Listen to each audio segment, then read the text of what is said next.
किसी गांव में एक समृद्ध परिवार रहता था। उनके घर दो बड़ी सुंदर जुड़वा बेटियां थी, रिमा और सीमा। रिमा और सीमा न केवल दिखने में ही एक जैसी थी, बल्कि उनकी आत्मा भी बहुत मिलती जुलती थी।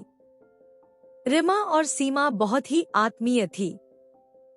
जब भी कोई उन्हें देखता तो उनके चेहरे पर मुस्कान आ जाती। वे एक दूसरे के साथ हमेशा खुश रहती और हमेशा एक दूसरे का सहारा बनती। एक दिन उनके पिताजी ने उन्हें बुलाया। रीमा, सीमा, मैं तुम्हें बहुत ही जरूरी बात बताना चाहता हूँ।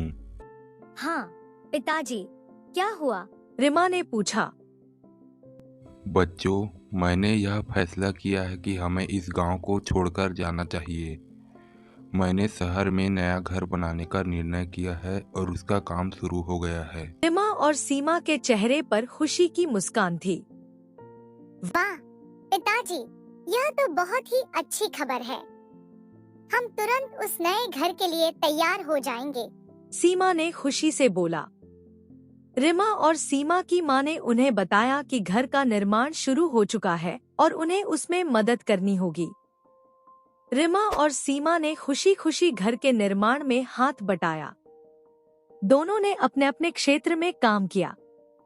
रिमा ने घर की डिजाइन की देखभाल की और सीमा ने निर्माण कार्य की निगरानी की।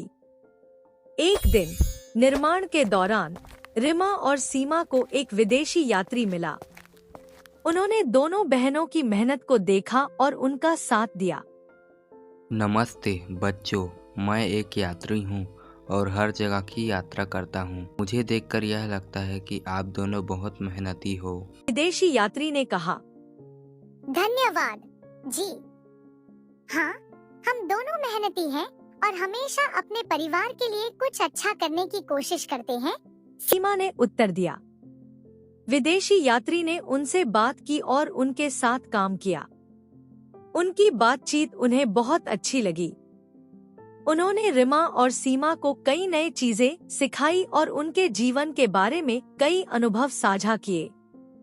इस तरह रिमा और सीमा के जीवन में नई उम्मीदों की किरणें चमकने लगी।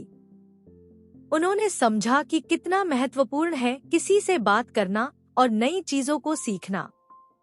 निर्माण के काम के दौरान रिमा और सीमा के बीच और भी अधिक बुनियादी बातचीत होने लगी। वे एक दूसरे के साथ अपनी खुशियों और दुखों को साझा करती। एक दिन निर्माण का काम पूरा हो गया और नया घर तैयार हो गया।